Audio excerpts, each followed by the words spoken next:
Oh. Oh. Oh. Oh, are we live? We are live. I'm sorry. Yay! No, we Let's don't need an intro. start. We're late 1 minute anyway. This happened to Elisa last show, too. There was a problem. We will fix it for the next show. Who needs an intro? Hey, welcome to the show. Let's just jump right into the middle of it. My name is Craglorn. I'm the community manager for Elder Scrolls Online. I'm Jason Levy, community coordinator for Elder Scrolls Online. We are live. As you've probably noticed before we did. Oh God. So thanks for tuning in. Yep. Let's see what we have lined up for today. Yeah, let's look at the show lineup. Right Somewhere there. Cool. So up first we have the official ESO TU news segment. We're going to take a look at the upcoming in-game fan events. We have the Ask Us Anything, which is where we answer the questions you guys have left on the forums for the last couple weeks. We got one new segment on the show. It's called Art to Zone. We're discussing with Senior Artist Jeremy Fenske about the first steps creating a zone. And after that, we'll have Fan Creations, where we look at the artwork you guys have created. We have another new segment called the Armchair Developer, where we'll take a look at what it would take to implement a feature into our game. You've probably seen the thread on the forums. Now it's coming to life with lead programmer Colin McKinley, animation director Sean Miller, and lead gameplay designer Chris Strauss. Yeah, people have been waiting for that for a while, so it's going to be fun to take a look. And of course, giveaways throughout the show. Yay! Cool. That's going to be interesting. Sweet. So let's hope we have Cap now, because we're switching to the news.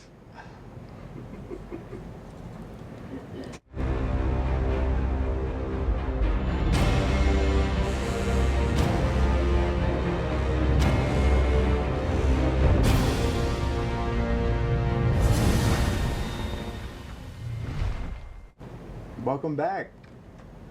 Yeah, let's take a look what happened. Yeah, exactly. It's been a busy couple weeks, right? Yeah, it's 2 weeks again since we last saw you. So as you probably noticed, patch 2.07 went live, and we're preparing to patch 2.08 Yes. on Monday, respectively Tuesday morning for Europe. I've got the patch notes here. Nice.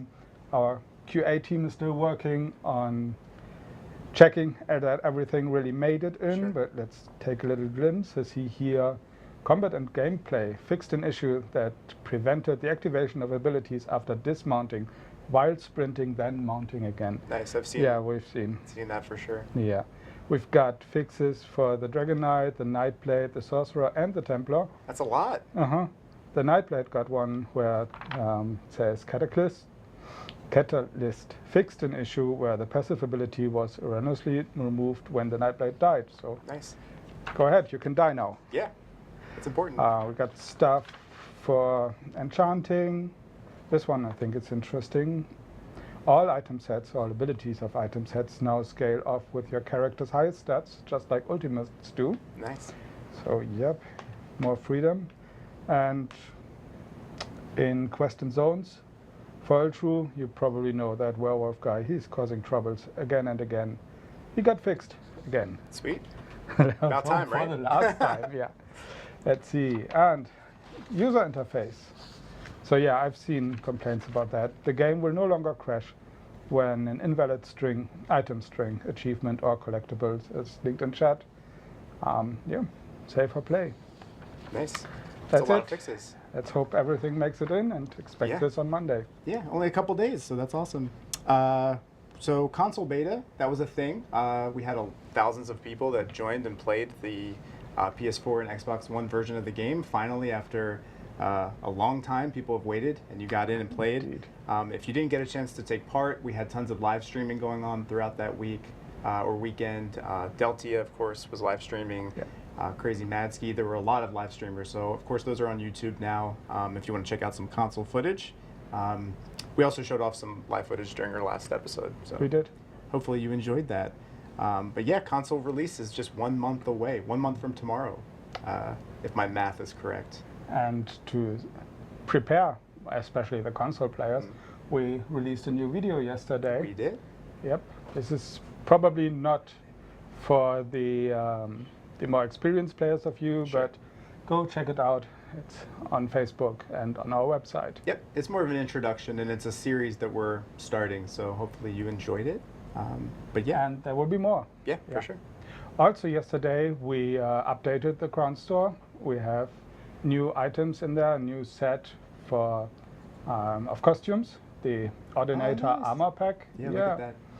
It is. And the fox. Yeah, who's that little guy? Yay! Hey, He's so buddy. cute. And he makes noises, just like the fox does. What does the fox say? Say, I don't know, listen to him. Get him. My God, that's so cute.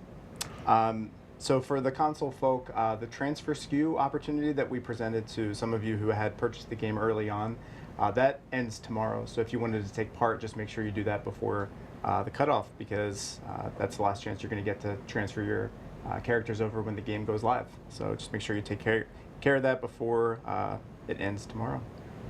We have a very special event coming along for our German fans, or We do. everyone who lives close to Sure. Cologne. Or people in that wanna Germany, travel, or maybe. Want to travel, yeah, sure. It is the roleplay convention. It takes place every year in Cologne, and we're going to be there. We're actually the main sponsor of the convention. Yep. We'll do 4 stage shows, among them an interview with our lawmaster, Lauren Schick, also with game director Matt Fire. We have cosplay. There's actually some, I don't want to tease too much, but we're preparing some nice armor. Photo opportunities, meet and greet, party on Saturday evening. If you're there, you'll be there. Yeah. I will be there, yeah. So if you're there, let us know. I'd like to meet you. Yes. Meet Kai. It's going to Yay. be fun. That's reason enough to go. And of course, if you've been following our website, Collectible Creatures fan art contest just ended, but we haven't picked the winners just yet. No, it's We're gonna too tough. Yes, it is very tough. We got some incredible entries, dozens of just incredible artwork pieces that we have to narrow down. I don't know how we're going to do it. But right now we are judging them with the members of our art team. We are going to announce the winners on ESO Live next episode. So in 2 weeks, stay tuned. In the meantime, if you want, check out some of the entries we have on our Tumblr page. We're continuing to show them, so they're not all there yet.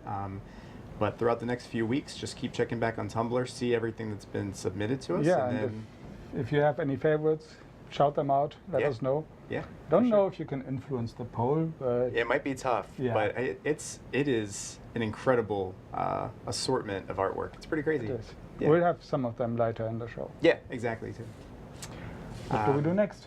Shall we give away something? I think it's time. Let's give something away. What What should we give away? Maybe shot this? glasses. Maybe these? Maybe these? Yeah. Elder Scrolls Online shot glasses, and of course we want to give these away because you guys always play drinking games because of certain things that we say. Yeah. Like I like don't know. yeah, like That's crazy. You never Are you said drunk that. by now? so everyone's drunk. So of course the keyword is I guess we should say EHM. Yeah, we'll do EHM. I know there's Yeah. multiple ways to spell, but just so you guys aren't UMing the chat, EHM. So take a moment and try to win these. While I am going to check Yes. if we have a winner. Let's take a look. That's not staged at all. Man. So are you excited for the roleplay convention? I am. Yeah, I'm that's really looking exciting. forward to it. Yeah. Yeah. I've I never think been there. So you got a lot of good feedback from several guilds who are coming. Actually, we're going to do Let's Play ESO with one nice. of the German progress guilds, Cool. Beyond Infinity. They will be there Nice. and we'll show a raid Sweet. trial. Yeah, that's pretty cool. Very cool, guys. So, Jess, please. Uh-oh. We have a winner. Must be good. We have a winner, and the winner is test 35983058230. I think you did that on Wow. purpose. That is awesome. Yeah. So just to be sure, make sure that this is actually your name and you won the shot glasses. Jess will contact you from backstage asking you for your shipping address, and we'll get this along your way. Yeah, just in case there's another test out there, Yeah. make sure you check your inbox because I think, man, that's special. That is special. Nice. Well, that was fun. Enjoy your shot glasses. Up next, let's look at some community events, shall we? Shall we?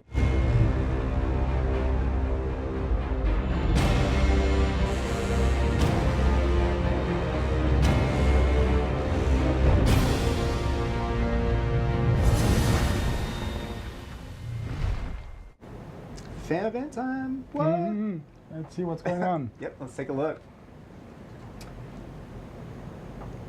So we have the RP versus P nights. It's an introduction to Cyrodiil for role players, I guess, with an awesome lore text here. It's trying to get some character. It's going to take place on the North American mega server in Cyrodiil, of course. Starts at the North High Rock Gate if you're in the deck of a Covenant in the Shirvent campaign. This is going to take place every Friday. Next Friday is May 8th and May 15th at 8 p.m. Eastern Time. Very nice. We have the player live auction. This has been taking place for a while. This is a North American event in Greenshade. It will take place tomorrow, the 9th, and the 16th, the following week at 10 p.m. Up next is the Telnara lecture series, where you can join the Telvanni wizards and get lectured. Who doesn't like to get lectured? This, come on. I love it. Yeah, takes place every Tuesday. Next is Tuesday, May 12th at 9 p.m. Eastern Time on the North American mega server in Deshan. Very nice. We have the Wayrest Guild Lecture Nights. This takes place in the Wayrest Mages Guild Hall, believe it or not, in Wayrest. Wow. Everenhart Pact. If you have any questions, contact Antioch17 or Fayan. And this takes place Wednesday the 13th and the following week on the 21st at 7 o'clock. On the GMT. European mega server. Yeah. Go Europe, yeah. Go Europe. More European events, please. Come on. We've got soup kitchen, free clinic, and workshops. That's the combination I was always hoping for. I love it. Yeah, it is hosted by Priest of Arcade in the Run-In Tavern. It's going to start on Wednesday, May 13 at 8 p.m. On the North American mega server, as I said, in the Run-In Tavern in Fels Run in Wayrest. We have the Widhurst Open Market. This takes place on Thursday, May 14th, and Thursday, the 21st at 8 p.m. EDT. This is a North American event, and this is in Greenshade, Daggerfall Covenant. If you have any questions, contact Eddie Ember. Eddie Ember. It's a good name. We've got guest lectures, lessons in magic, where you can learn more the basics of the concept of portal magic as well as ancient stories. Once again, takes place on the North American mega server, this time in the Altmeri Dominion, the Mages Guild. Starts at 8 p.m. on May 19th, Tuesday. And if you've got questions, if you want to participate, contact Bad Chemistry. Nice. The Undaunted Stream event. So this is taking place right after ESO Live today, actually, Yeah. at 6 p.m. So starting today throughout the weekend, you can join Red Hot Fur 68 and Nick DK Online and other ESOTU streamers throughout the entire weekend. And if you want to see the whole schedule of who's streaming when, check out the redhotfox.com. Very cool. That's fun. Exciting stuff, yeah. So up next is the Ask Us Anything.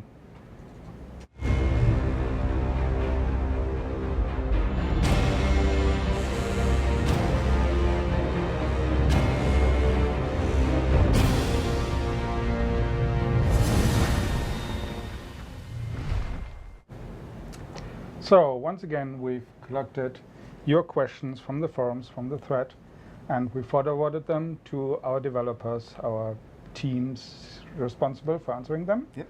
We got some answers. Shall we just get started? I think we should get started. So here's one from Dead PSN. How will trophy achievement system work on PS4 and Xbox One? It's a great question. We haven't talked about it much, but just like most games, or all games really on Xbox One and PS4, we're going to have a trophy and achievement system. It's the same that you would expect for any other game. They're account-based, so that's the way that they're going to work. And through your console, just check on your profile and you can check out all the achievements. We also have in-game achievements as they exist on the PC and Mac version of the game. Good. I got a question from Enodoc. He's asked, would it be possible to add the campaign name to anything which involves being in Cyrodiil? For example, on the group, on guild rosters, the friend list, the loading screen for Cyrodiil and its dwarves, and the Imperial City when it arrives. Yeah.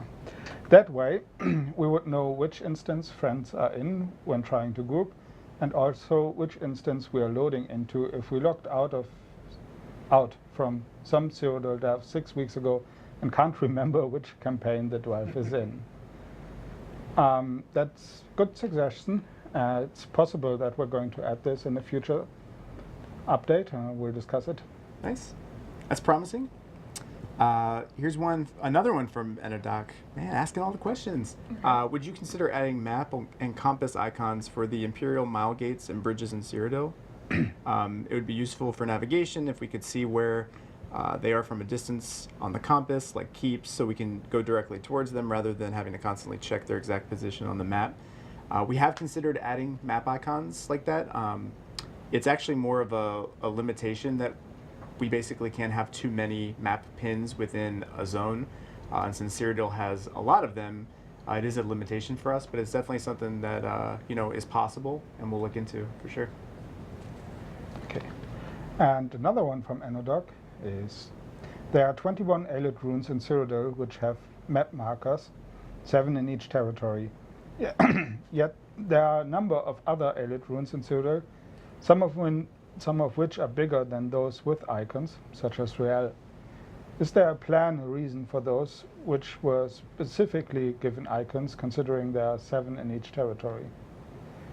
So, Aelid runes that are major runes with lots of creatures, they usually have a point of interest icon, but some of them slipped through or couldn't make it in because of the limitations we just mentioned. Sure.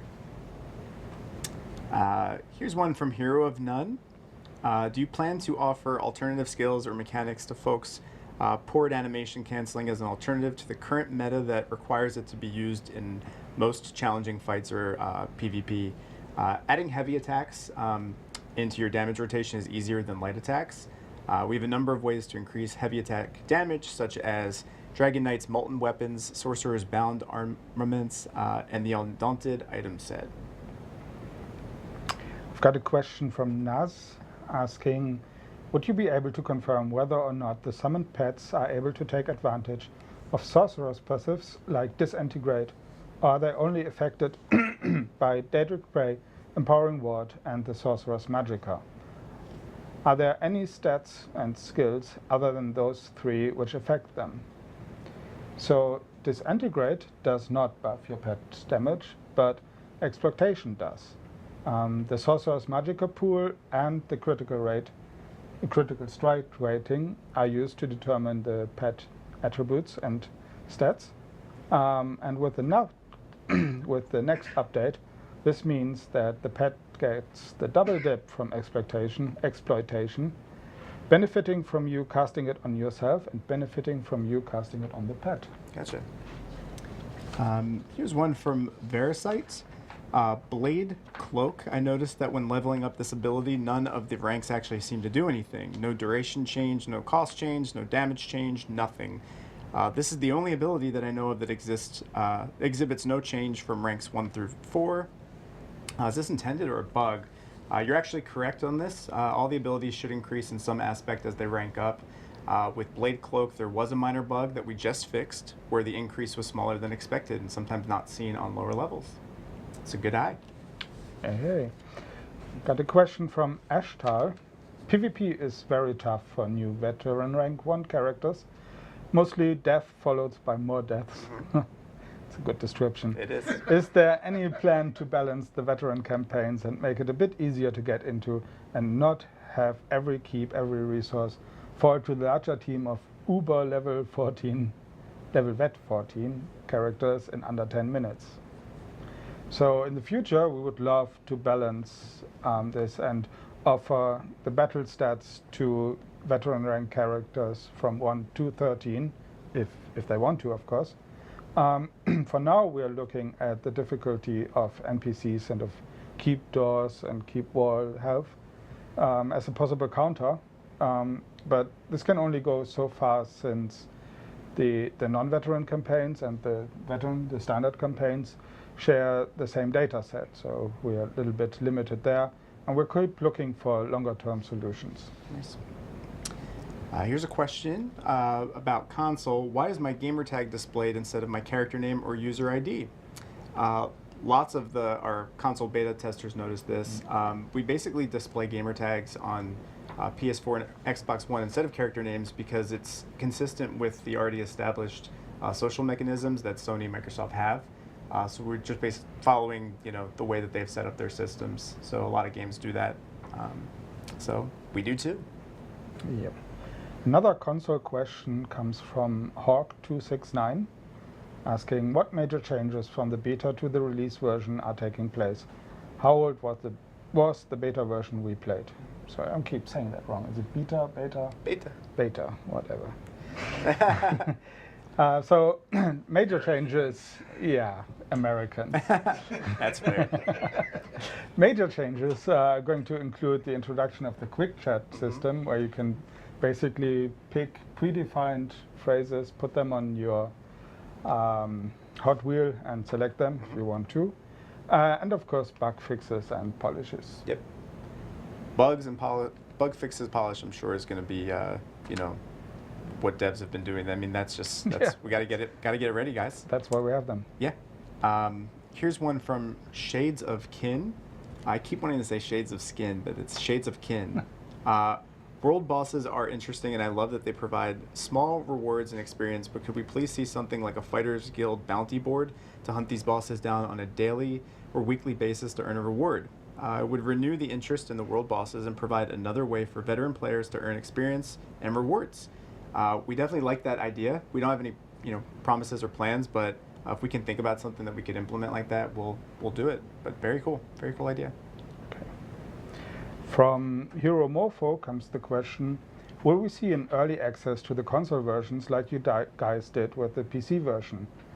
We will not have an early access period for the console launch of Elder Scrolls Online Tamriel Unlimited, but you will be able to log in at midnight in your time zone. Yep. Starting at midnight. Yep. Here's one from Ariel Gerard. Will we ever see the Vampires of Morrowind, like Burn All Day and Kara clans while traveling through Morrowind? Deviath Fire says, how did I do? Did I butcher that? Is that pretty bad? Lawrence is not screaming, so wait. Probably it's good. Yeah, I didn't hear him. Yeah. These clans of vampiric pests are native to Vardenfell and are rarely encountered on the mainland, if ever. So that is your answer. Bruce would like to know, are there any plans to give criminals the option to cure vampirism and or werewolf, lycanthropy, whatever? Lycanthropy? Yeah, that's what I said. Currently, this is impossible with a large and unpayable bounty. So this is something we've discussed a couple of times, but currently we haven't scheduled a full design yet, no plan.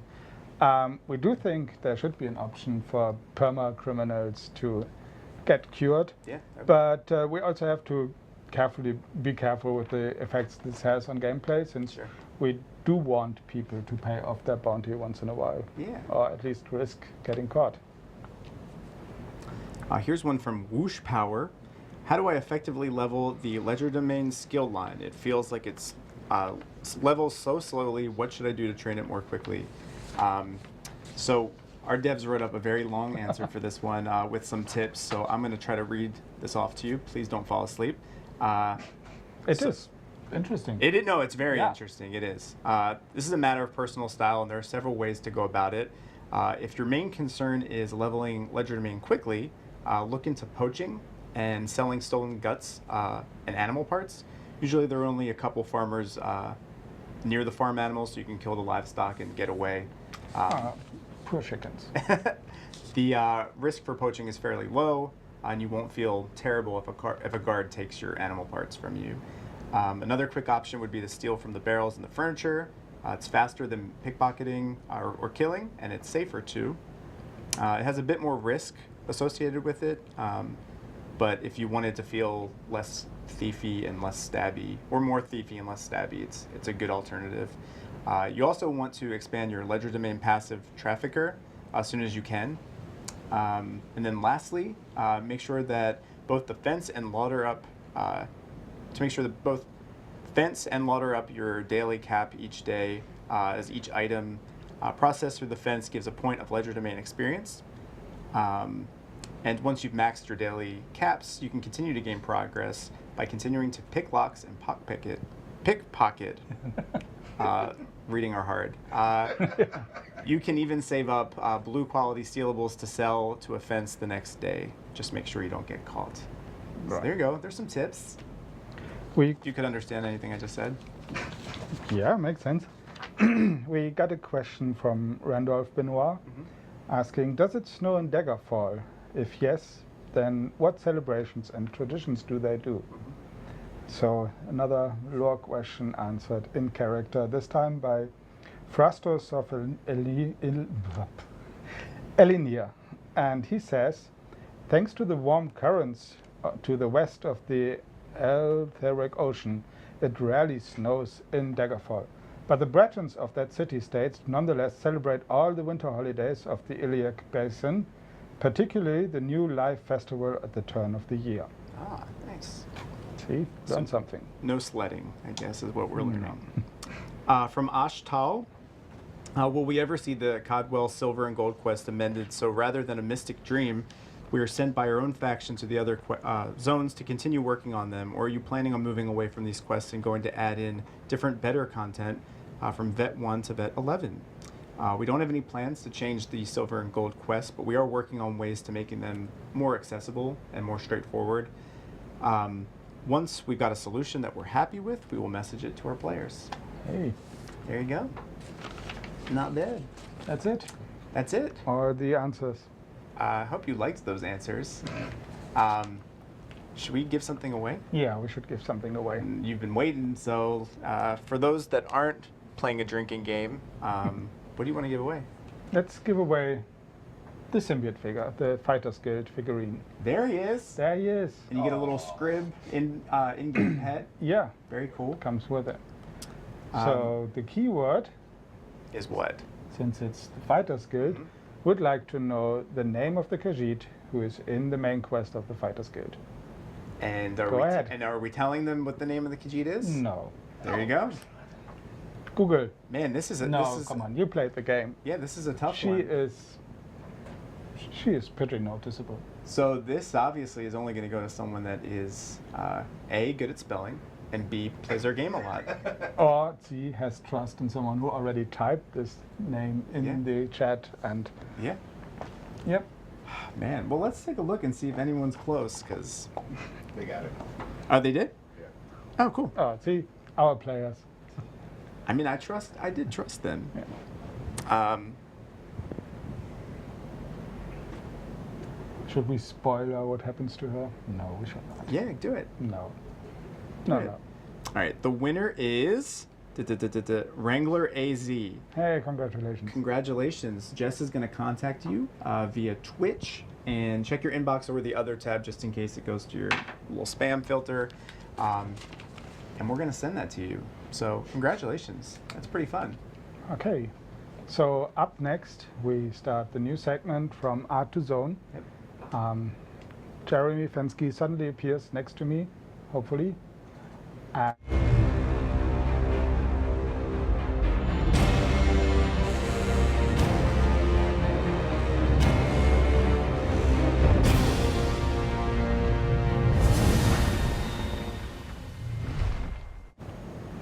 Jeremy. Hey. Welcome. Thank you. Yeah. So you were the first person in this new segment to be here, so welcome. Great. Yeah. So yeah, as Kai was saying, basically this is all about showing the first steps at creating a zone Yeah. from the art absolutely. perspective. So welcome. Do you want to talk about what you do here? Yeah, I'm Jeremy Fenske. I'm a concept artist here at ZeniMax Online. I've been working on the Elder Scrolls Online for almost 6 years now. That's a long time. Oh, yeah. As a concept artist, what I do is design and draw all the 2D images, Cool. some of the load screens that you see. Everything in the world, from a small prop to a character or Sure. armor, needs to be designed. So me and, of course, I don't do it all myself. Yeah. The team, that's what we focus on. So Nice. yeah. So we picked Craglorn to discuss a zone that has never been visited before. No, It's established in the lore, but people haven't been able to go there. No, not yet. No one has actually seen it in the game until now, so it's exciting. So how do you start? All right, so how we begin before... Oops, it's going on too fast. How we begin is we first look at the map and see kind of what the geography would sort of be like. We see that it's neighboring Bankerai and Cyrodiil, and we know that up north of there's a lot of mountains. So from there, as you can see, a lot of these reference images are blurred out for copyright reasons. But I gather a huge, huge swath of reference images from Earth, from our world, so it's relatable. Here I was referencing a lot of stuff from Western China, Mongolia, but I landed on Afghanistan, and there's a lot of really beautiful shots of Afghanistan. We're not used to seeing that. Sure. So I modeled a lot of the environment based on that. Whoa, skipping ahead. After I researched the references and we kind of have a somewhat of an idea what we want to do with the zone, I started creating zone speed paints. They're just very fast. So, sorry to interrupt. Yeah. What does speed paint well- mean? Is that you got the clock next to you and then you Well, draw as fast as possible? in some ways, I do try to limit it to a short amount of time. It's really just meant to be a postcard, just a beautiful, like pretty quick shot of what the zone could look like. And I do a wide variety of them, and then as we go, we figure, well, we like this bit or we don't like that bit. It's just a fast way of showing what the game could look like. It's incredible. So define fast, because Yeah. this would take a year for me. And they look so like polished and final to me. Like they just look great. Yeah. Yeah. With these images, anywhere from 30 minutes to an hour, I try to keep them. Of course, I'm using some photo integration in there, and yeah, just trying to keep it loose and fast. And at this point, everything is so high level. I mean, I should preface all this stuff is it doesn't look like this in game right now. This is the very first concepts that we Sure. were doing when we were just talking about the zone and what it could be. So Wow. that's just some of them. I did more. I did probably about 30 for this zone. Those are the favorite ones that we were kind of going with to start. So.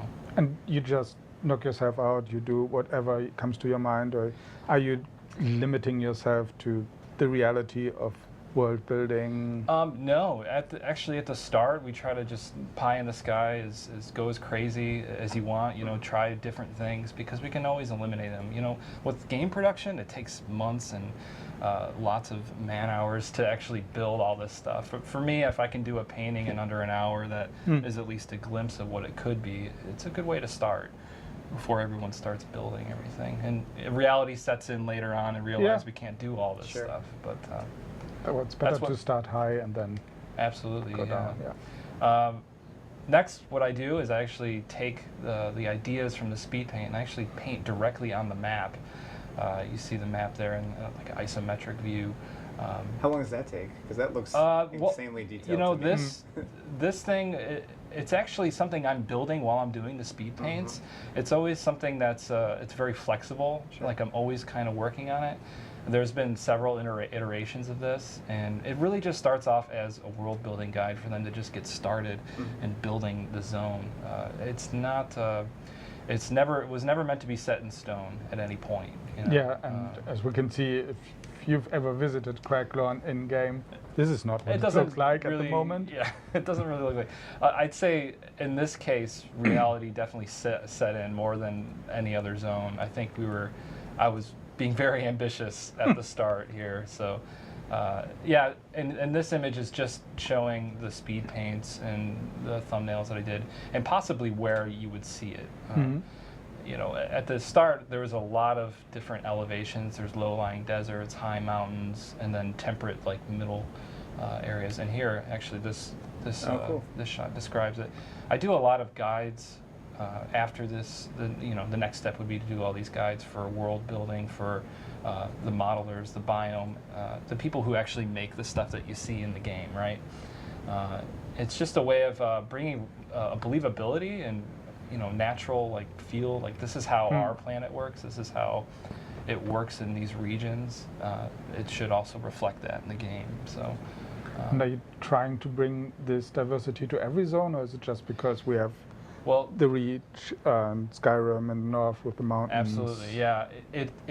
And that's what kind of brought me to Afghanistan a little bit. It is kind of like a Silk Road. There's low-lying desert, neighboring high mountains, neighboring flat greens that are in Cyrodiil. So yeah, it was quite a mix. There you see more blurry. But I do a whole bunch of these. This is just a few based on my speed paints, based on my reference gathering, different plant life that lives in these geographic locations. I do a lot of thumbnail sketches like this, just showing the shape of the bush, the kind of plant life.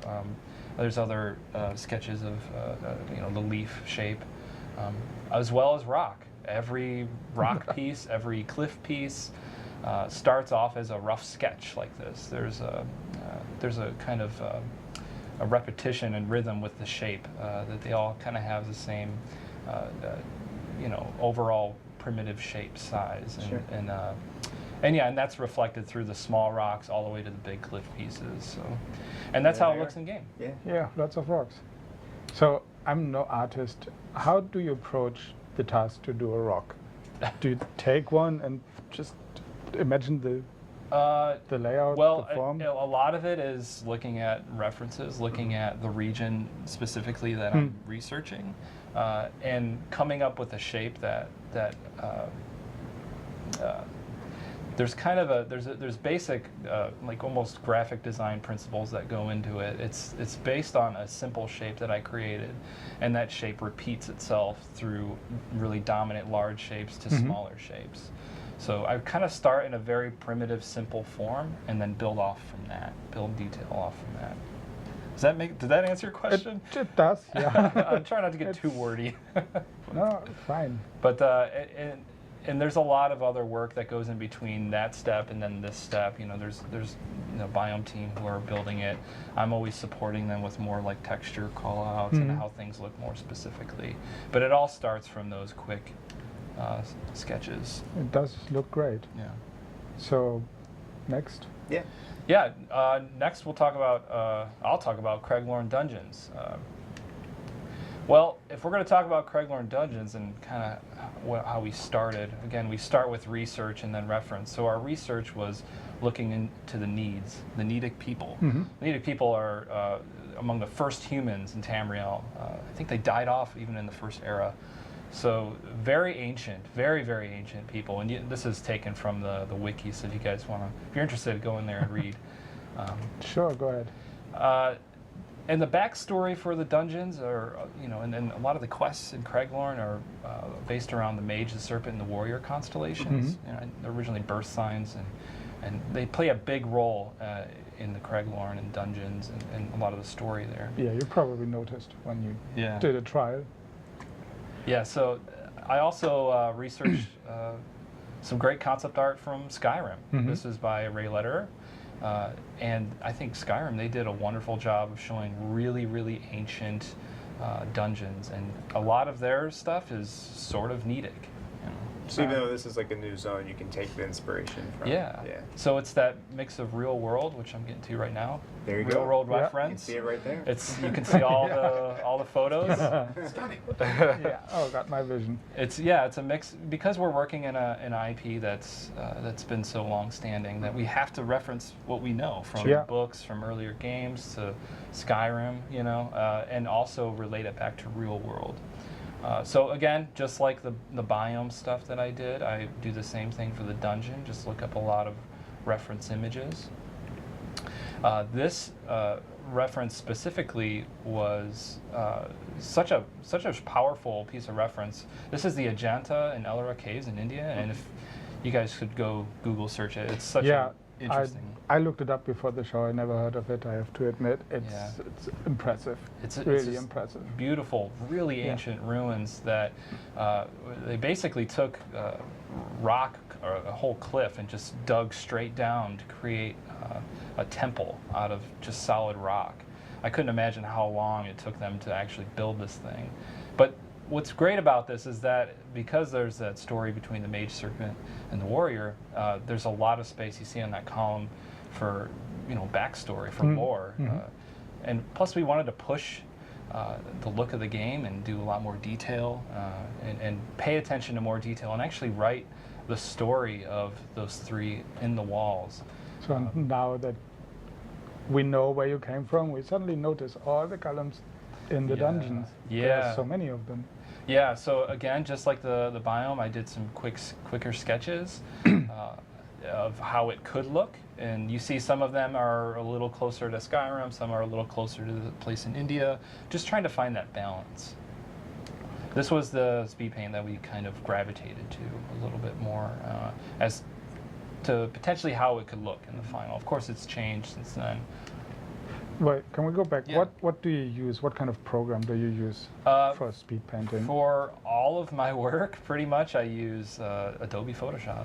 Yes. Yeah, I just draw and paint all straight into Photoshop. I have a Cintiq here at work, and once in a while I'll get into 3D programs, but I use a program. It's a free program called SketchUp.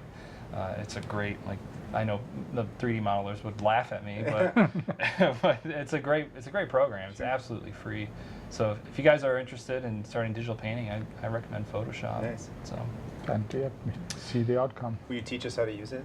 With me? I just go download it. we'd have to do a very long Twitch session for that one. All right, so the strong element from those references was that column. So the first thing I started on was the column, and you see there's a lot of the warrior, serpent, mage sort of motifs built into the column. It's that story that we're trying to build for this area. So the column was kind of the pivotal piece that I wanted to design first, and then there it is in game. Nice. It's reused a lot. There's a lot of reuse for that column. And then I just take that, and once we were happy with the column, I started building doors, walls, trim, all based around the stylings of that one column. So you're the guy who then goes through the game in the dungeon with the group and stops in front of every column. I and do. admires Yeah. what world builders did to your vision. Yeah. You know what?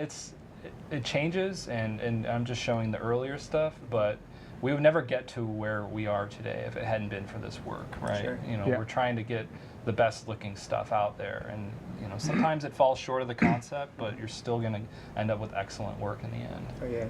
So next time you go through a dungeon, especially in Craglorn, stop, look at the walls, look Yeah. at the columns.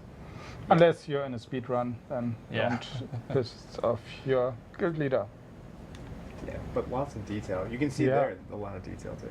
Yeah. And adds so much to the atmosphere. You Yeah. go into the dungeon, you really feel how old it is.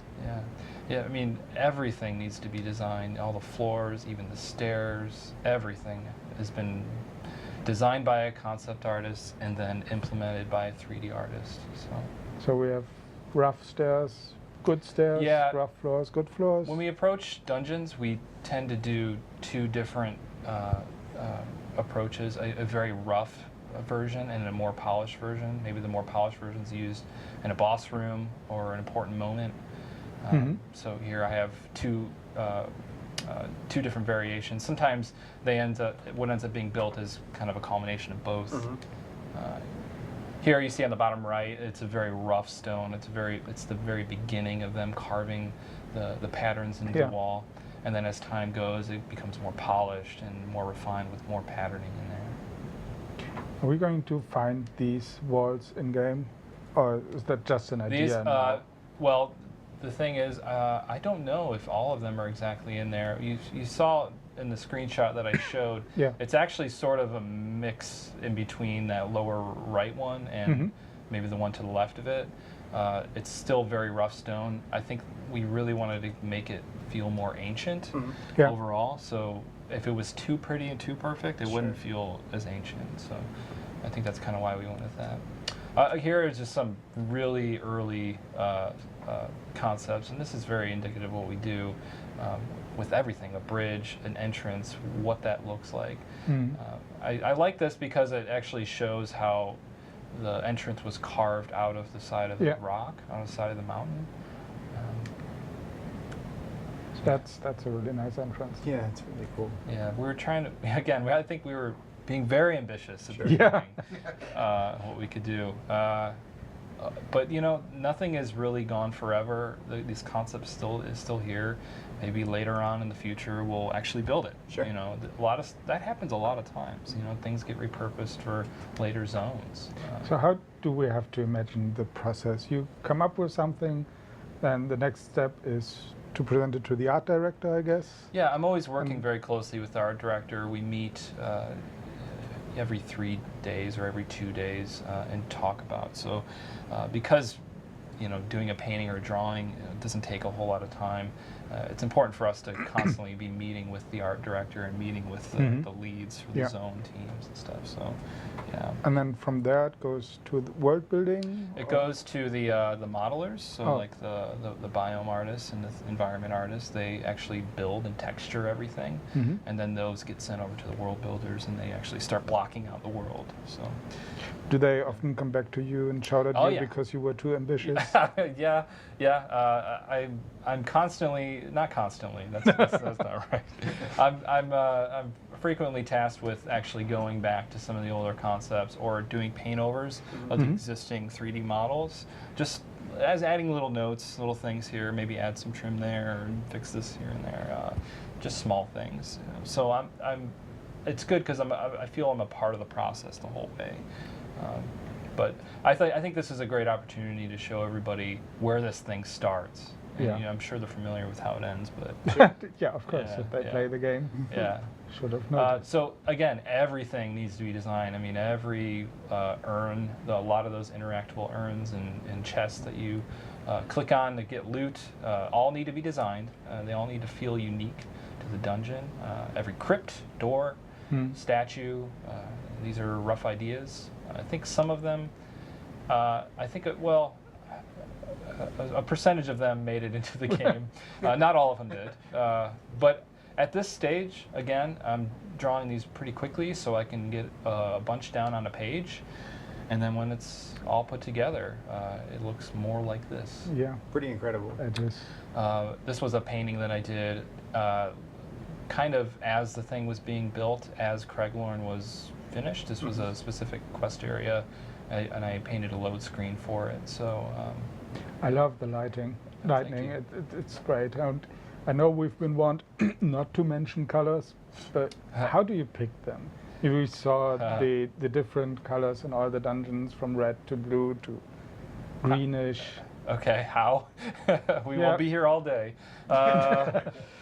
Well, I've been working here for 6 years, and beyond that, I've been drawing and painting for almost my whole life. So, asking me how I paint, I think a lot about color temperature, and not to get too nitty gritty into how I work, but especially in this scene, we have a few different lights coming in here. We have the cool light, probably from the moon, coming down in the trees. It gives it like a really pretty, magical feeling. And then we also have the torch lights and all the warm lights that are in there. Yeah. So when I do an image like this, I'm planning on, okay, I want warm torch lights in the far recesses of the dungeon to help illuminate what's back there. You want your viewer to like look into the scene and wonder what's around the corner, you know, and not just flat end, you know. So I think a lot lot that. Yeah, does that answer your question? I would like to know what's going on behind there. Me too. Yeah. We'll leave it up to everyone else to wonder. These are some very early concepts of Craglorn. Again, didn't really end up looking like this, but we were just brainstorming and thinking about the boss encounters of the serpent, the mage, and the warrior. And this was for the serpent. And we had some really crazy ideas. They didn't really make it, but it's fun to do early concepts like this when the sky's the limit. And this was for the warrior. Yep. You know, we were going to have the statues come alive and attack the player. I think there's some of that stayed, some of that theme stayed, but not exactly this moment. And then the mage, I think a lot of the mood for this one remained. It did.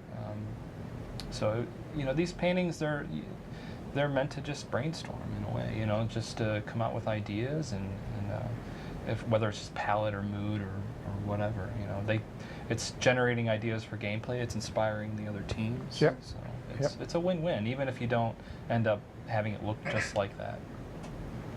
And this is more of what it looks like in game, and these are just a few more load screens that I have done for Craglorn. Much more accurate to the way it looks. These were done much later, and I'm sure you guys have seen them in game. Well, yeah. So how long does such a load screen take you? Well, we have about 3 to 4 days, which is plenty of time to put a lot of detail into How is that these. plenty of time? That's crazy. It is. I drink a lot of coffee. Yeah, that's incredible. Yeah. So, yeah, that's it. Well, Sweet. thank you for the presentation. We've got a lot of questions. We have a lot of questions, of course. Okay. Just because that was incredible. People Thank want to you. know more. Yeah. So if you don't mind, here's one from Dolzla T. They are curious if you've looked into the Alhambra in Granada, southern Spain, and if that influenced you at all. Oh, wow. I'm familiar with what they're talking about. I've seen that. I'm trying to think. It could have been one of those Google images. You know what? Yeah, who knows? I did that. I worked on Craglorn. I mean, it was almost 2 years ago now. Sure. It was quite a while ago. Yeah. I think we may have looked at that because I know my art lead, the assistant art director, went to Spain, and I remember we had talked about that area. Sure. So that's Cool. interesting that they pointed it out. Yeah, That's good. very cool. Good catch. Yeah. So here's another question. Don't know the author. Ask, what's your favorite spot in Craglorn as it exists now? And if you go back to your concepts, would you change anything? Don't ask me that. Would I change anything? Of course, I want exactly what I put down originally, but you know, that's something you have to get used to. Yeah. You know, like as an artist, you can't. You have to understand that you're working on a project that's bigger than you, and you can't let your ego get in the way. Yep. I'm just there throwing out ideas. If things catch, great. I'm fairly pleased with the way it looks. I think the desert area and the desert paintings that I originally started with, I think stuck the most. Yeah. And I think that's sort of the theme that they went for most of the zone. That high mountain stuff, I knew from the start that maybe this isn't going to work. Maybe it's hard to transition that well. But I'm fairly pleased, you know, with the way it looks in the end. So yeah. Nice. Well, maybe we'll have more mountain zones one day. Oh, I hope so. Maybe. Maybe. Let's take a look. Here's one. Can we have some of these images that are posted on the website at some point? That's more a question for us. That is isn't more a it? question. Yeah. I mean, that's a great. Yeah, we might Take be able to do that. screenshots. I know a lot of the loading screens. We have the wallpapers on the website. Yeah. But some of the concept art, maybe we can do something like that. Well, we always try to present the most polished stuff, so don't Sure. expect the speed paintings. Exactly. Although they look great, I would take them. Yeah. But If that was in the game, I'd be like, oh, that looks great. Well, there's Yeah. tons What of do I know? production art. So. we have a question from Kima Zero, and it asks, how does one get a job as a concept artist? Yeah, I get this question a lot, and really it's about your personal skill. I mean, people think you need to go to art school, and though I think some people can benefit from that. Like I personally went to art school, and it worked out okay for me. But you have to be really self-motivated. Concept art is not easy. You're pressured with the task of coming up with something original, and being able to inspire people, and as well as inspire, you have to inform all the artists, all the other modelers. You can't always just do the rough paintings and think that they're going to be able to build it. You have to do the drawing that's necessary. So I would say having a very, very strong portfolio. Everything is about your portfolio. Show that you can paint and you understand color and lighting. Show that you're able to draw very well. It's a very drawing focused job. So get your 10,000 hours in and more. It's a lot of hard work. Sure. To get to that point. But good luck. So it's too late for me, is what you're saying. It's never too late. Here's one from Slayer Serena. Hi, Serena. Hey. Who are your favorite painters that you draw inspiration from? Wow. Good one. Well, it depends what we're talking about. What time period, living or dead. I have so many favorite artists. One of my favorite artists, and artists in general, there's a lot of really great Russian landscape painters. Isaac Levitin is probably one of my favorite painters. So look up Isaac Levitin, really amazing painter. Sure. If we're looking at digital artists today that are working, I think Craig Mullins is really great. Craig Mullins, goodbrush.com. Check it out. He's got really amazing, really good paintings on there. Nice. So that's just a couple, and there's so many. No Bob Ross? That's not one. Bob Ross, oh man, I used to watch Bob Ross, actually. Don't diss Bob Ross. Hey. I mean, and a lot of the techniques that he teaches, I kind of still stick to That with man was digital. a national treasure. He was a That's national why I treasure. said it. That's why I said it. You make your trees happy? Yeah, Do you do that? they're always happy. Okay, good. Good. Yeah. So without giving away too much of our future plans, can you tell us how many other zones you've done work on, and what's your favorite type of environment to design? Okay, how many other zones have I worked on? Well, I've been here 6 years, so Probably everyone most in of them. I worked. You know what? I'm trying to think which ones I haven't worked on. Good question. Wow, you're making me think. There are some future zones, but I don't know if I should talk about that. No, let's keep that. So, all of them? All of them. But what's your favorite environment? Is it desert, mountains, the forest? You know what? Personally, I handle them all very much the same. I love painting deserts, actually. I love going out west and taking reference photos and I do a lot of plein air painting, which is just going outside and doing watercolor or oils outside. And I think deserts, I always loved painting in the desert for some reason. So Cool. hopefully that answers that. Sweet. That's an answer. Yeah. Here's one. What was the hardest sketch to get right, basically? What was something that was really difficult for you to do? With regarding to Craglorn? Sure. Sure. Yeah, let's say Craglorn. With Craglorn, I think the most difficult thing is, speed painting for me is very easy. It's very easy for me to just get out a pretty image. But there comes a point in between having the pretty image and actually getting some realistic, very realistic production art. And that transition between I've inspired the idea, now I need to inform them in how this thing is built. And that usually takes a long time. And I worked quite a bit on the column piece. I know I just showed that image, but there was several iterations to get to that point, and every little detail on there, and then again taking that and then spreading it to the walls and everything else. I think that takes up the most amount of time. Yeah, I can imagine. Nice. Yeah. So Eldridge would like to know, when the game map is filled out, will you guys get a physical 3D map for display? That's a great idea. We should totally do that. Yeah. Sure. Yeah? That would be awesome. Who is going to build it? Or Like just get a printer. And A 3D printer? Yeah. Yeah, that'd be awesome. Yeah, and then put it on the table and have our own. Oh, that would be great. That would be amazing. Yeah. Here's one. Well, we kind of touched on this already, but T, the Khajiit, wanted to know how long a load screen takes, but you said it usually takes like 3 to 4 days, right? Yeah, we have about 3 to 4 days. Of course, it always depends on feedback. Sure. Sometimes direction changes, or we have a better idea, and sometimes we have to repaint certain areas. But on a good one, it's 2.5, 3 days. Gotcha. On one that's got a lot of iterations, 4 days. So, Makes sense. Yeah. Cool. Okay. Let's pick the final question. Sure. Go Comes for it. from Quest Gaming Network, and it's an interesting one. Do you ever get something like an artist block, similar to a writer's block, I guess? If so, what do you do to get your groove back? That's a good question, and I get this a lot from people online. Is what do you do when you're in a rut? Personally, what I do is I work through it because I get paid to do this, and I can't bring this. I can't just be like, you know what, to my art director, didn't do it. Right. When you're working professionally, you have to meet your deadlines. You have to do it.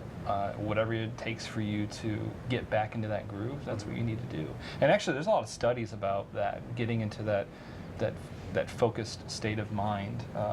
And it's not taking Adderall. It's it's maybe music. Sure. For me, I listen to a lot of scores, and I drink a lot of coffee, and that usually gets me right in that zone that I Nice. need to be. What scores can you share? A lot of game scores. I love the Mass Effect soundtrack. I love FTL. It's a great soundtrack. Oh, there's so many. Anything Hans Zimmer has ever done. Yeah, there's tons of great stuff. Yeah. Very cool. Yeah. Sweet. Well, thanks a lot Oh, and for Skyrim, being here. the soundtrack. Oh, Skyrim. How could we forget? That was a given. So. Nice save. That's a yeah. That was a good one. Well, thank you guys for your questions, and of course, thank you, Yeah. Jeremy, Yeah. for being here and It's my pleasure. teaching us. Yes. Yeah, it's very cool. Great. It was very, very interesting. So, for us, it's almost time to leave, but not for you. We have the Developers Armchair coming up. This recording. So Well, but first, we have fan creations. Oh, you want to look at damn artwork? it. Yeah, it's okay. We're going to look at artwork first.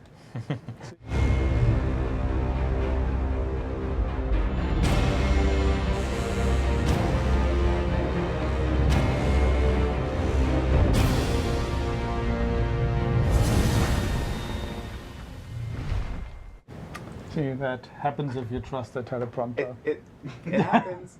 But yeah, let's take a look at some artwork before the Armchair Developer, shall Yeah. we? See some of your creations. Let's get into it.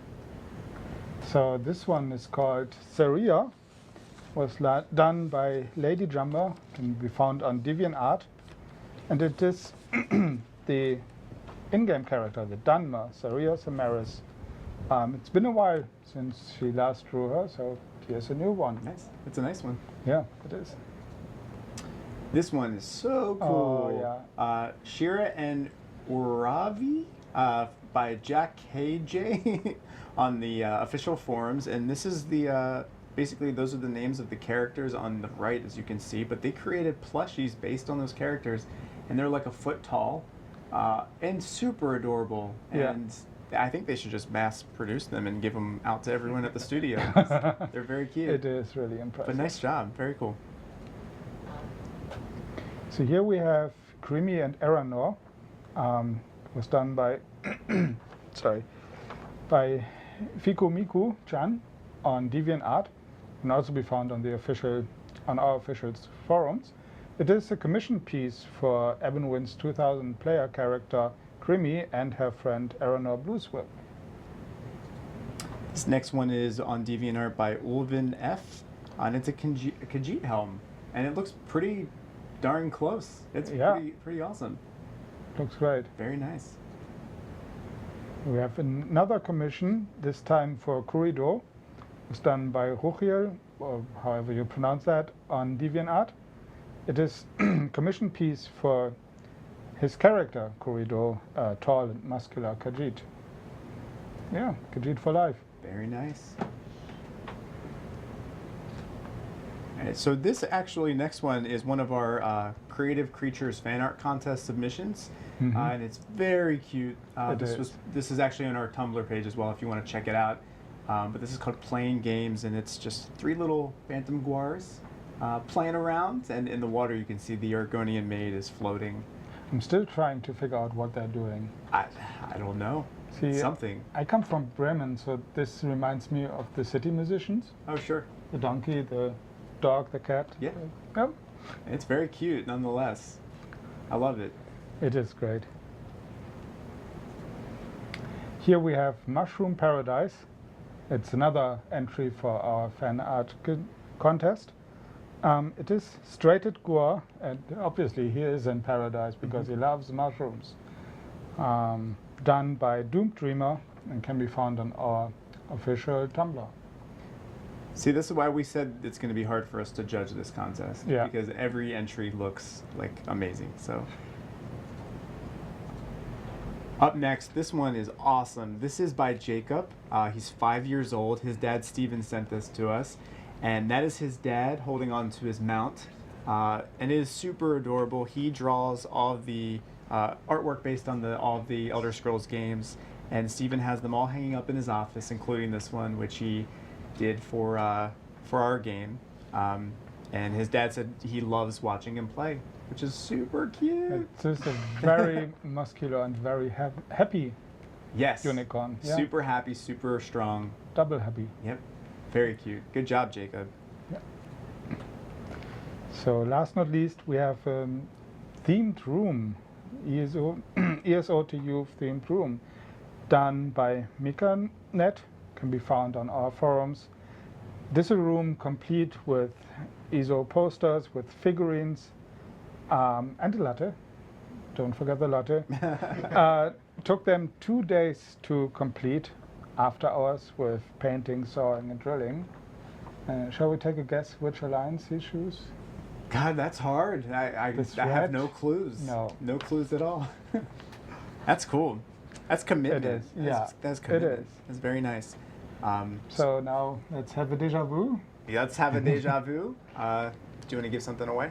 Let's give something away. Let's do it. What should we give away? I Well, love that we have act like we don't know. The plush. Let's do it. Yeah. We have a brand Not new their plush, but our plush. our plush. It's going to be this guy, the Bullnetch plush. Look at him. Woohoo! He's so cool. It's a hat. Well, It is a hat. it is kind of a hat, isn't it? I don't care Yeah. what anybody says, that it's a hat. So because it's a hat, maybe our keyword should be hat related. Oh. And we're acting once again as if we don't know. The keyword is headwear. Head as in the thing on your neck, Yep. not the thing you wear on your head, the head. Headwear. Did I confuse everyone by now? Headwear. So HEADWARE Yeah. is how we're saying headwear. We need to have a winner that types it right, because Yeah. so headwear. So, and if you do win this, we have the expectation that you take a picture with it on your head and send it to us. And if you don't, we will be very disappointed. Oh yeah, everyone made a fool of himself on the show wearing this on his Yeah, head. if our team can do it, Yeah. you can do it. Right. Except not me. So we'll wait a couple more minutes. Yeah. Or seconds, not minutes, because that would be awkward. But, man. So we have a winner. Dystopia Goddess. Congratulations, Hey, congrats. Dystopia Goddess. So we will be sending that to you. Jess is going to contact you in Twitch chat in your inbox. So check that out. So now I can go ahead and Yes. say that it's time for us to go, but Yes. not for you, because as we said in the intro, we have the developer armchair coming Yep. up next. It is pre-recorded, so stick around while we say goodbye. Yes. Just because we leave, you stay. There's a great segment. Yeah, well, we'll see you in chat. Yes. We will be back in 2 weeks, of course, on the 22nd. And don't forget, we're going to have the winners of the fan art contest. Yeah, I'm really looking forward to that. It gives us 2 weeks to figure it out, because it is very tough. And we need all 2 weeks. So, Yeah. very cool. Also, don't forget, ich sehe euch auf der Rollenspiel-Convention, hoffentlich. Yep. Alle Deutschen und aus der Umgebung. Exactly. Did you get that? I was discussing world domination plans with my fellow Germans. That's totally fine. Good. That's totally fine. World domination at the Roleplay Convention. Yeah. Look forward to it. And of course, tell us what you thought about the show and the Armchair Developer, because that's our first time doing it. and same with the From Art to Zone. Right, So, and yeah, new share your segments, yeah. creations with us. Yes, As with us, as Jason said, we're totally expecting a picture of the net we are. as soon as it arrives. Yep. Sweet. Stick around. I have to say this as a disclaimer for the Armchair Developer. This is totally hypothetical. Sure. Don't expect to see this in the next Sure. patch or any patch in the future, because actually we talked to the developers afterwards, and they expect that it's about 1 year of man hours worth of implementing underwater combat and exploration. Exactly. It's just more of a theoretical discussion about how long it would take, because a lot of you guys in the forum said you were interested. How, we want to know about underwater combat. Can you just add that in a week? And the answer is no, you can't. Turn it on. But it's very interesting, so you can listen to the devs talk about what that process is like. Yeah, don't expect them to use the blackboard though. That was just for decoration, I think. That's true. You'll know what we're talking about in a second. Cool. Thank you, guys. Thank you. See you.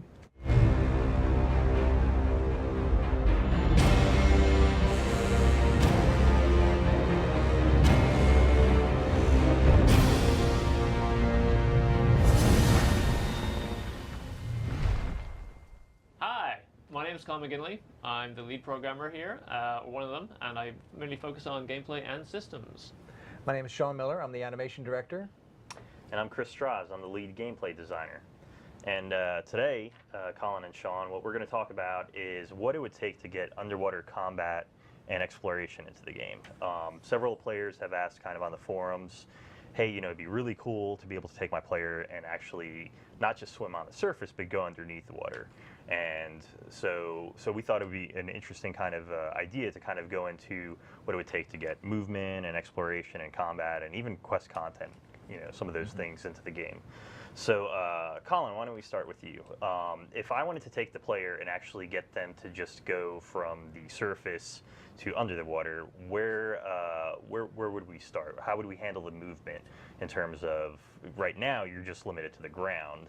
Even when you're on the surface of the water, it's just one plane. But how do we start going into this 3D space that's vertical as well?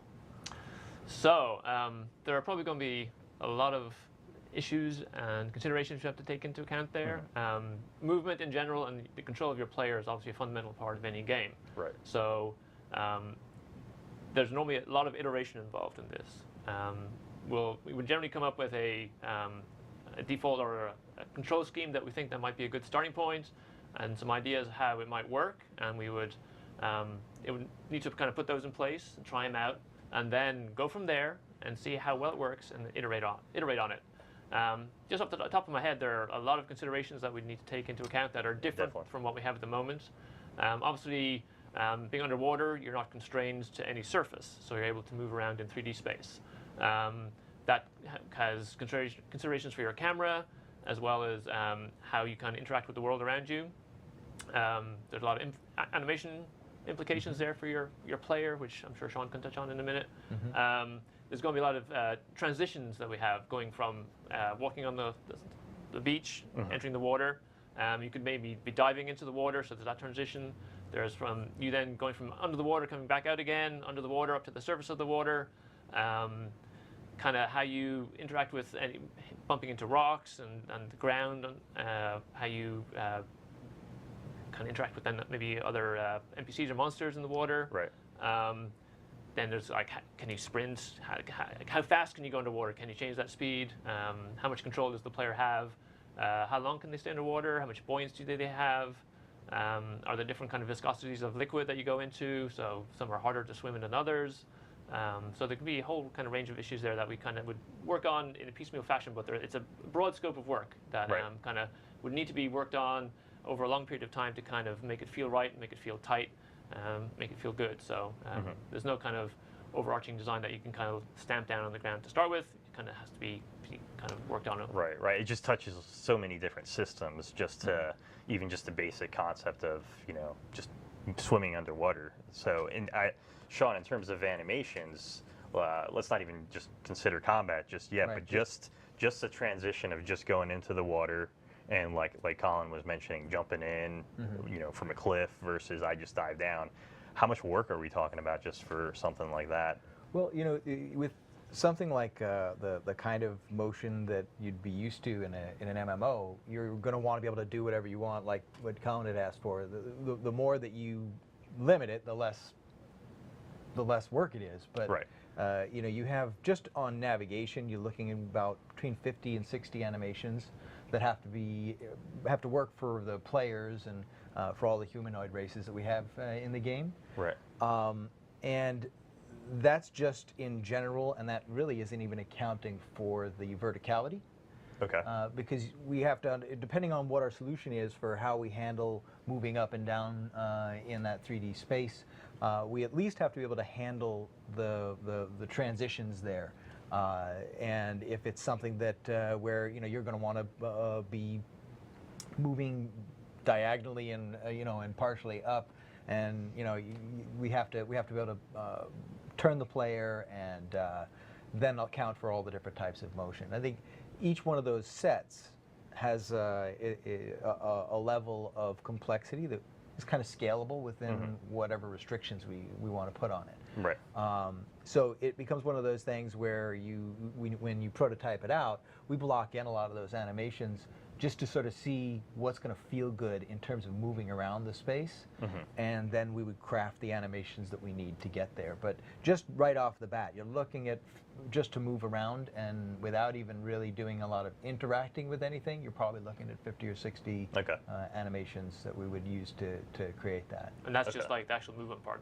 The whole Right. transition phases between entering and exiting the water probably needs its own custom animations as well to kind of make it look really nice. A lot of it ends up coming into like what are the restrictions that we would want to put into it, because you can't necessarily do everything, but the expectation of a player getting in there is they're going to want to explore, they're going to want to do a lot of things. Right. And as soon as you're in the water and there's no creatures in there, It's like, what's the purpose? Yeah, you're going to feel like you're missing it out. Yeah. Oh, and, yeah, we'll and get to so, combat yeah, as yeah. well. But yeah, just even taking just that basic concept, like what kind of performance implications would there be more information we have to send between the client and server, because now we're not just dealing with the plane, but So 3D space in general? purely in the client, obviously we're going using more memory because we got more animations for the player. Right. So there's that consideration, because obviously we have a lot of animations in the game, and bumping that up is something that we kind of do very judiciously, only where we really need to. When it comes to then, where is the player allowed to go? We generally obviously don't want speed hacking and all the rest of it, so there are some checks that are done on the server to make sure that validate that you're able to go where you say you want to go. So that would kind of need additional work on the server to kind of account for underwater spaces, because obviously on the land, if the server detects that you're flying in the middle of the air, and we don't have flying in the game, or Right, like we that, just say we put kind of you on go, the that's ground. not allowed. So then we can kind of detect that and handle that. But in an underwater space, obviously you're not on any surface. You can be in this huge volume of space, and so kind of it would need special consideration there. So there's work involved there. And the same thing on the client, the work involved that we have probably for detecting movement and how the kind of you move through the space and your speed, and how you bump into objects and how you navigate around objects, how the kind of whole physics back end works would need kind of special case handling for being underwater. Yeah. So there need to be work there both on the client and the server. Okay. Yeah. So yeah, I mean, I was thinking, even outside of just what we've been talking about here, some of the other things like, okay, so we haven't even talked about oxygen. Let's say, can you swim now under the water indefinitely? So once you start kind of adding in some mechanics before combat, well, let's say, okay, now we've got the movement going on and we've got some of the animations going on. I started thinking in terms of, okay, is there oxygen? Is there a limit to how long you can go? Is there passive skills or skill lines that affect that?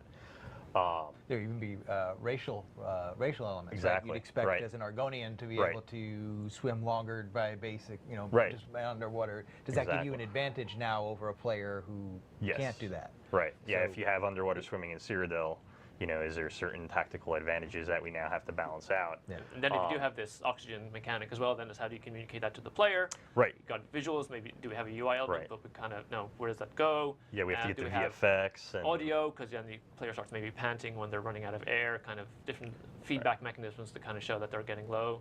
Sure. And Yeah. that's how far do we want to go with that? Would that be something? So you mentioned Cyrodiil. So like in PvP versus the PvE experience, like how different do you think the mechanics would have to be? Is that like a layer where it becomes something where we look at and say, well, if it's just PvE, is it a more achievable thing, or well, I mean, that's something we would have to consider. I mean, ideally, you know, you introduce something into the game and you want it to be able to be experienced by players both in the PvP and PvE experience.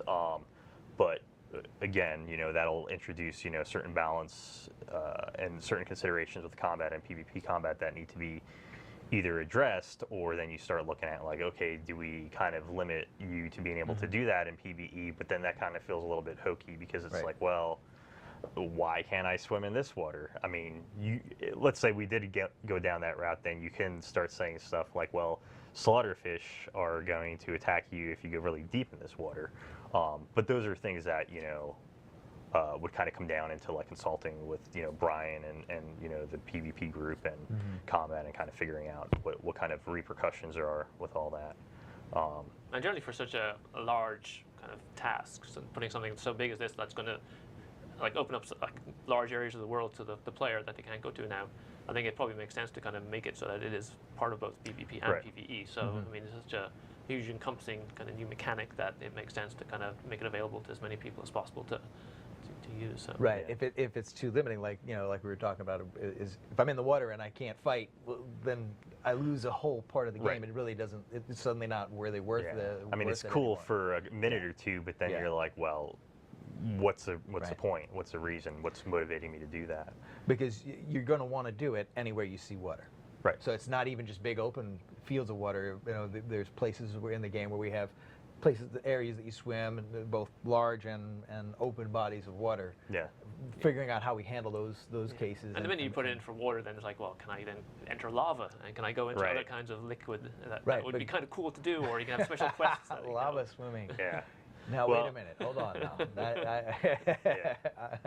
So and you know, talking about kind of the visuals, I started thinking about like, okay, so we've got the VFX considerations like the bubbles, and yeah, that stuff is one layer on that. But when I start thinking about the audio and the client graphics, I start to kind of spiral into various different thoughts. So when I look at some other games, you know, certainly you go underwater and sometimes there's distortion, the fog kind of changes, and there's a difference between if your camera is below the water or above the water. So I imagine we'd have to get client graphics involved and how that works. And then audio as well. Does the source of the audio when I'm underwater for something that is above water, does that sound garbled? Is there kind of some sort of reverb or ducking going on for where the source is? So we start getting into, I guess, all the client graphics and the audio engine as well. And how important that what's going on the surface as opposed to what's going on in the water, it becomes, it's like, well, can people outside of the water, can they attack me when I'm in the water? Right. You know, because you have to be able to know what's going on up there if they can interact with you. If they can't, well then, you know, it's a little bit less important, I think.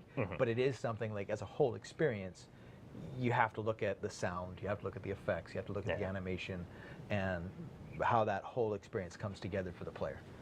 Yeah, definitely. And there's you know, some other areas that kind of come to mind is the UI. So if I'm in inventory, now we have to start kind of looking at this other state as well of, well, I got to look like I'm framed correctly and swimming in place if I bring up inventory. And as well, if you have still the oxygen limit in place, I mean, that kind of is a time limit on how long you can do stuff, which right. Right. So then do you disable it, or what is disabled, and do you let the player do that? And typically, you know, we'll let them do that, but yeah, then it starts to kind of run into kind of some consideration with, you know, how much oxygen am I using. But you brought up you know, the point of combat, you know, knowing the sources above water, which is a great transition to our next point, which is, okay, so we talked a little bit about actually getting your character underwater. Now, what would it take to get you actually doing combat? And the way I look at it is there's two different kind of areas we could look at this. One is just water-to-water combat, which is, you know, let's say underwater for this purpose, but there is a whole other layer, which is, what if someone is on land and I'm just submerged, can they target me? Or if I'm on the surface, do we have surface level combat that kind of coincides with underwater and all that? So let's just talk about, I guess where would we start with something like that? So there are generally, so when it comes to combat, it's PvE and PvP are the two main areas. So Sure. I'm going to start with PvE because I think there's a lot of things I can think of there that are a huge amount of work. Probably the biggest one is NPCs and monsters, how they navigate the space. Right, the pathfinding. Pathfinding. So at the moment for NPCs and monsters, when they're on land, we generate a nav mesh, a navigation mesh, so they actually know where they're allowed to go on the surface, on dry land, and they can kind of. And move is around. that like basically like a grid that's just draped over the terrain? Right, so it can tell like what slopes they can go up and down, what stairs they can climb, what blockages there are in the way, so it goes around walls. But when it comes to an underwater space, that's a complete three-dimensional space. And that would require all new tech, all new navigation systems to be put in place. So that's nothing that we could actually kind of take what we've got and pretty much add an extra piece to it. This would be like completely new from the ground up, which is generally a lot more work than taking the existing system and adding a new feature to it or kind of expanding in a certain direction. So that in itself is a major piece of work. And then you got to then take into consideration when the NPCs and monsters are fighting you, how do they work as a group? Normally, yeah, definitely. when players, like you've got multiple monsters attacking you when you're on dry land, they'll kind of spread out around you in a nice kind of semicircle. What would they do when you're fighting them underwater? Do they kind of they go all around you? Kind of just the decisions making there, so that how do you kind of know who to fight and the best way to kind of approach it? So there could be a whole new bunch of tactics that could be put in place there for monsters to use when they're fighting underwater, which could make it very interesting and would make it completely different than combat on land. So I think this would be kind of really nice, really great potential there. But it would be, as I said kind of earlier, it'd probably involve a lot of iteration, kind of work to see what we like, what we don't like, what works, what doesn't work. And kind of find the best solutions to problems that we probably haven't even thought of yet. Right. So that would be a big deal. I imagine one thing that may also come up is just in the aspect of movement. Is there momentum? Is there acceleration, deceleration that's going on with these creatures? Yeah. Do the larger ones kind of slow down longer because we're dealing with this volume that you're in? And I don't know if that starts to kind of tie into how the animation is handled as well for a lot of these In fact, a lot of creatures. those animations we were talking earlier about the number of animation it takes to get you to navigate in space. A lot of those animations are the transitions between how fast you're going and what you're going to do next. Right. And it's interesting because of that dance between what feels good in gameplay and what feels good just from an animation standpoint. You want to imply all of that momentum and all of that stuff, but is that fun? Right. I stopped and now I keep going. Now I have to micromanage that, which Or does it get frustrating to target this thing that's kind of not stopping and which I think in a game where your focus is about enemies that are AI controlled, you can kind of build your navigation system around that. But when you have to account for the PvP experience, where you have to be able to react to what another player is doing at any given millisecond, it becomes a lot harder necessarily to give you the proper momentum. So it goes to what you were talking about in terms of the testing that we would have to do to kind of find a good balance. We would have to find a balance. You're not going to want to imply as much of the weight as you'd like, just because I think the targeting and frustration factor of this thing that I was shooting at is now drifting when it thinks it's stopped, and I'm drifting when I think I should be stopped. Right. I think you have to suspend your disbelief a little bit, and you tend to have to err on the side, I think, especially with the kind of, at this point we have a well-established style of gameplay and control. You want something that fits within that paradigm, I think, for the players in order to be able to understand, how to handle it. And it's made that much more complicated by the fact that we're multidimensional. I was going in this way, and now I stopped, and now I'm drifting this way, not just on a 2D plane. So Sure.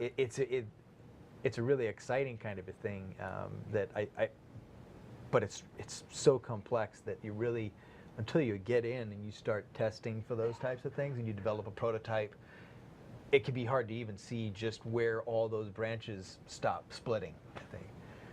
Right. Yeah, I was thinking about just even with the creatures.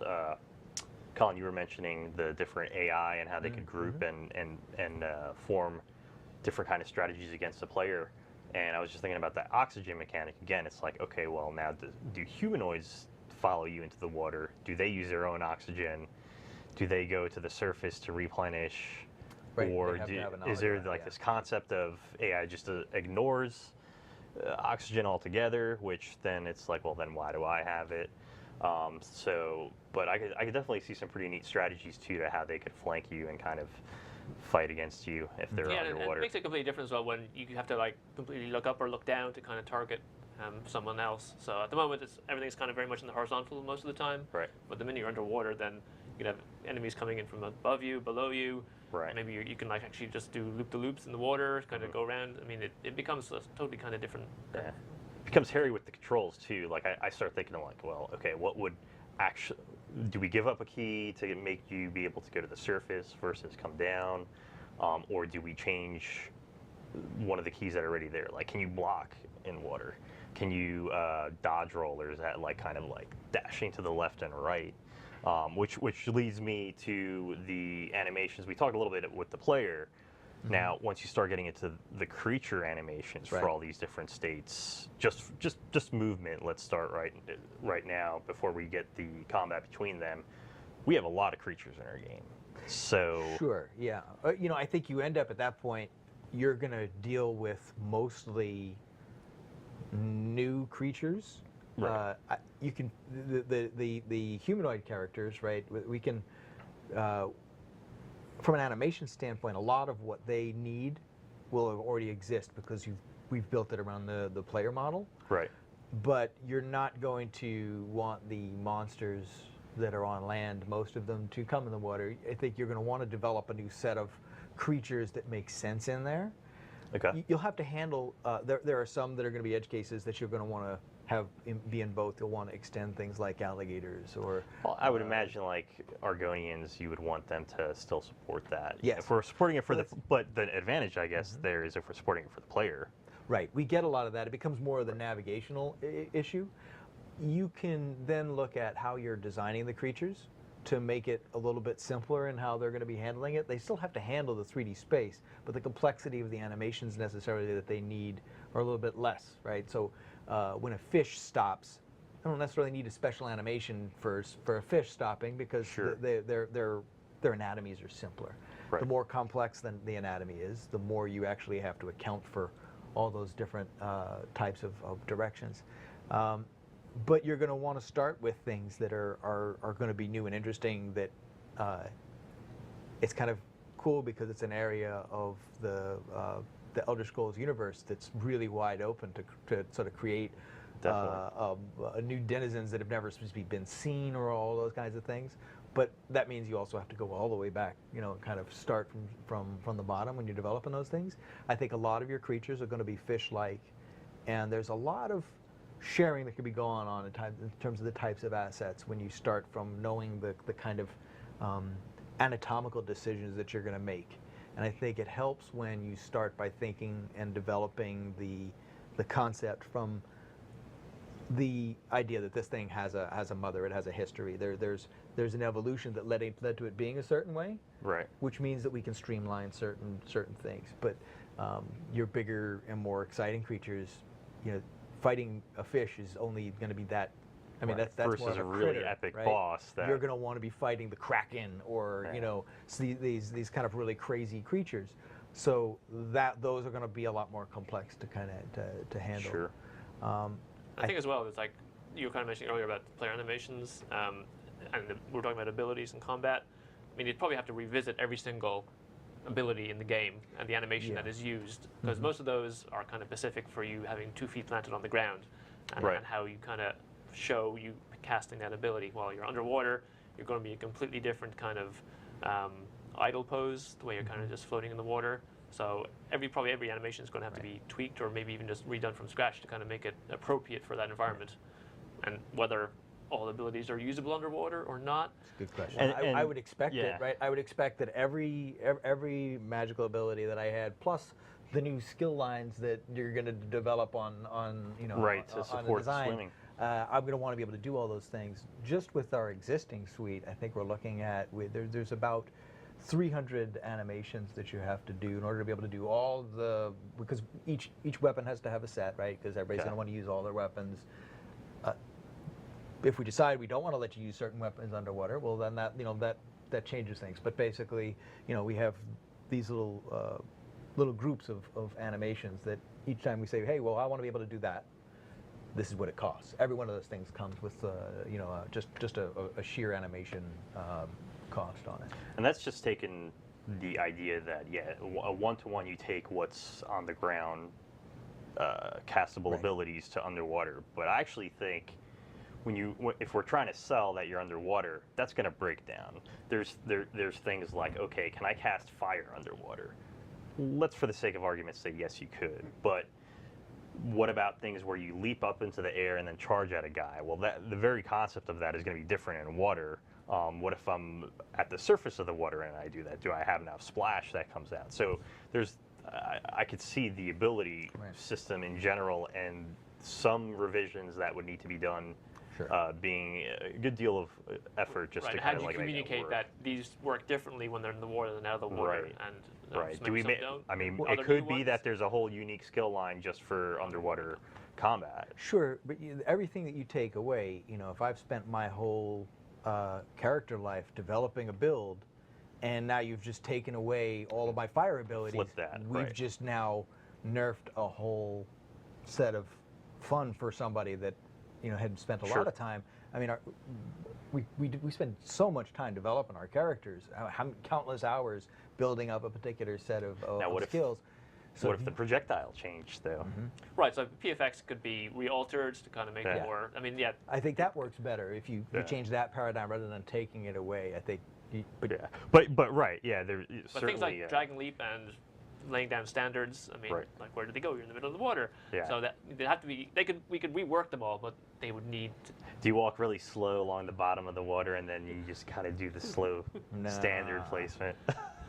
but yeah, there is that balance Yeah. of, okay, what still gives you the flexibility of the combat that we currently have while still feeling like you're in water, you know, and that's certainly pretty tricky. So What if I can do all my abilities underwater? Can I do them on the surface of my water? that's a great question. Because you know, and can that be the same? I mean, I'm trying to think now. You know, I mean, stylistically, if you could get away with kind of making that. You may be able to. I think where you start kind of running into a little bit of the issue is whether or not you have that upper torso Right. kind of like aiming up and down, whereas you're still kind of dealing somewhat on a plane when you're on the surface. Even if I'm targeting a guy on land, I mean, I could see it being shared, but that's really a question, I guess, for you in terms of how we would handle the that's- skeleton and the actual animations being able to support that. It's really kind of pitch and, interesting, kind of thinking roll about and- what would feel different, what would feel bad, you know, Right. what would work. We Because probably start trying that out. And see how it you start feels. by trying to keep it the same, but Right. I feel like I would think it would feel really weird if it didn't feel different when I broke surface and I'm, you know, floating on there. But I wouldn't want it to disrupt any of my abilities. I wouldn't want it because, you know, Right. everything has to flow. That's really interesting. Just Right. even thinking about that, I hadn't thought about that. So what about death? When I think of our current way combat handles death, your guy just kind of flops to the ground.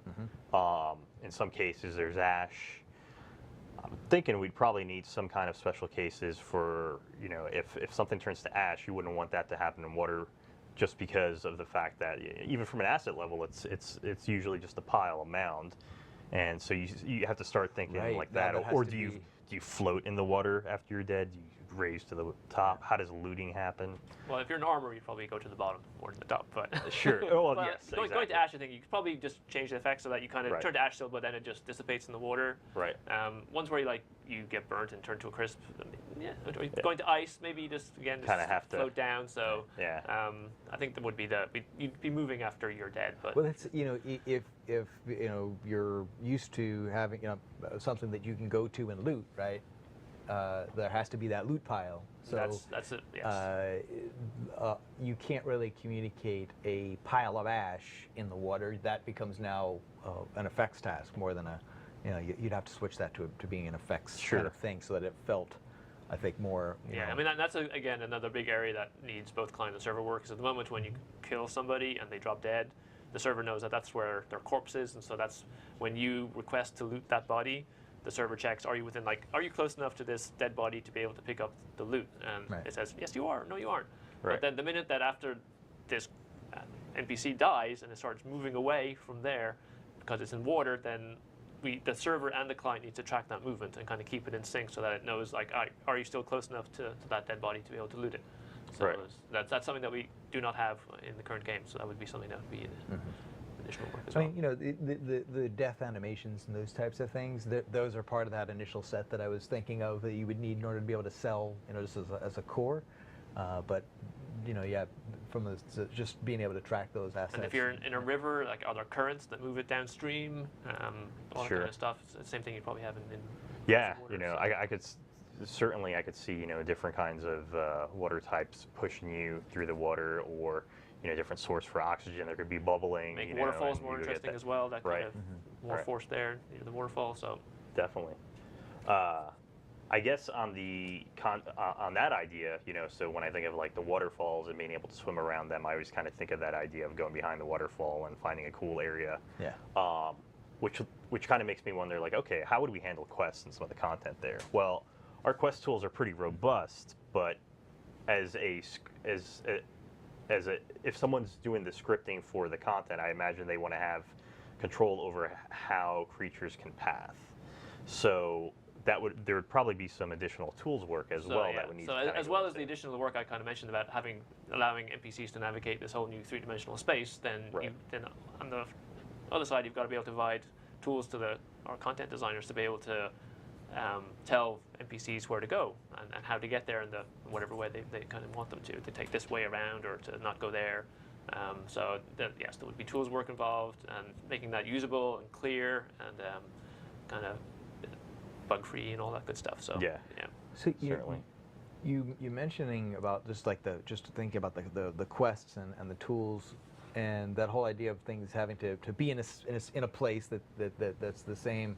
I was just thinking about just the physics, the physics of our world is built on gravity and having a ground and things fall, ground plane, things fall and have So weight. the minute it starts to move around, then that's the whole. It becomes having to develop. We really have to develop a set of pipelines and tech around just being able to control the physics of characters. Putting constraints on it, so that you can determine like are things allowed to go, where are they not allowed to go. Yeah.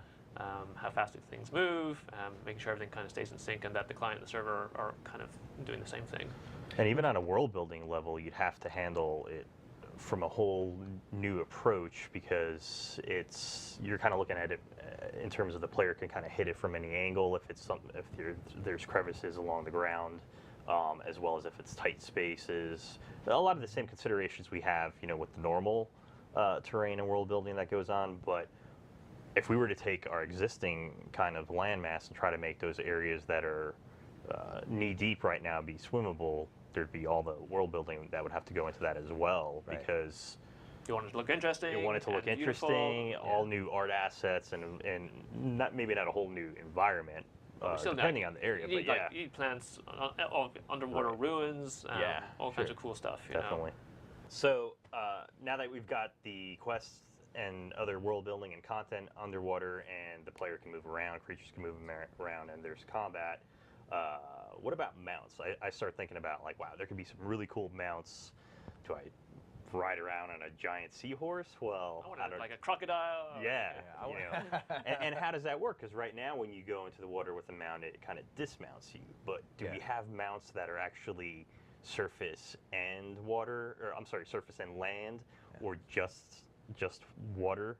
Yeah, I mean, if I had a Gore, I might expect to be able to Actually kind of like wade through at least wade through at the top and be able to navigate at the very least on on that. But the real interest for me is on the things that I can ride in the water. If I have a mount that I can only ride in the water, I'm okay.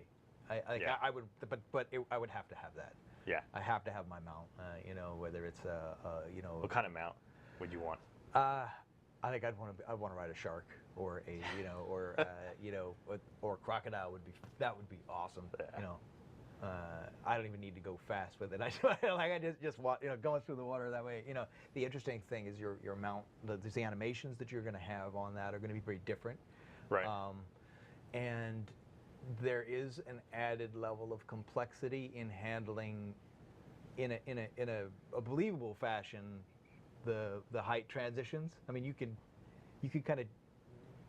pick your battles there, but if you've got a long creature like say a crocodile or a shark or something like that, I'm going to expect that to behave the way that I would not normally see it in the natural world. So you kind of you can't just turn on a dime and have it and think it's going to look okay.